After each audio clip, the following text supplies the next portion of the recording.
Action 10 Chief Meteorologist Sharon Ray with your Doppler 10 weather forecast. Yesterday evening, we had a thunderstorm near Bayside, and we could see it from Corpus Christi. And this picture was taken of that storm at sunset yesterday evening by Terry Henderson, who shared it on my Facebook page. Beautiful colors with the glow of the sunset wrapped into that storm as it continued to die out as it moved toward the coast. That was last night.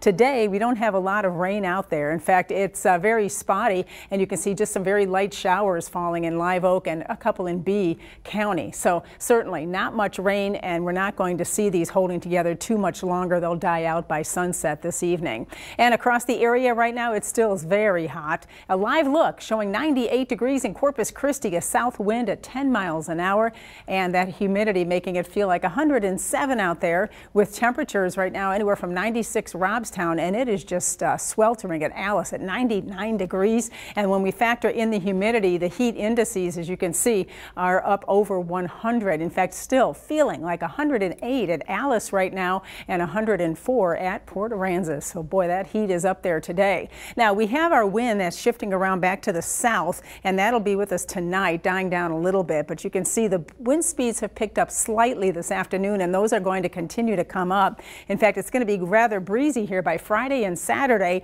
as the winds are up to 25 miles an hour Saturday afternoon. So we're back to the onshore flow and getting back to normal around here. As far as our temperatures tonight, we stay in the upper 70s to low 80s for lows tonight. Could even have a little bit of fog develop, patchy fog, but it looks like much of that's going to be farther up the coastline. Nevertheless, patchy fog, a muggy night ahead, and then tomorrow another above average day on temperatures. Hot and sticky tomorrow. The heat indices climbing as high as 109, and that south wind picking up and temperatures reaching into the mid to upper 90s tomorrow afternoon.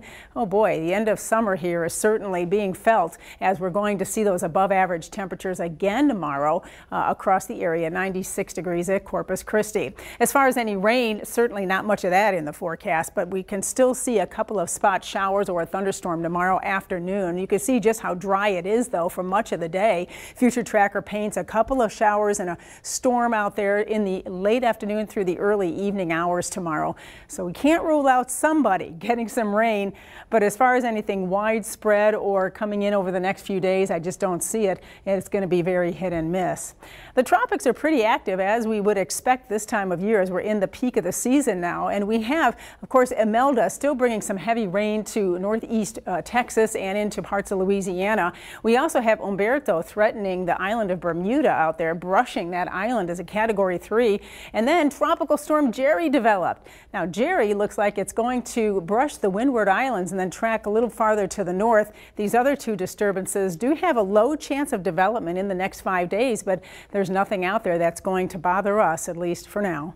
As we look, though, to our weather pattern, I know many of you are anxious for fall and cooler weather, but you know what? We've got this big ridge of high pressure settling over the area, and this is Saturday, Sunday, Monday, Tuesday. It just hangs here, and that's going to keep our temperatures above average. As you can see, the outlook here through October 2nd is for a better chance we'll see hot weather. So still waiting for that first surge of cool air. Don't see it yet. Here's your 7-day forecast then. The temperatures come down a little bit as our onshore flow increases for Friday and into the weekend. Well, except for a few isolated showers or a thunderstorm, it looks pretty dry into next week.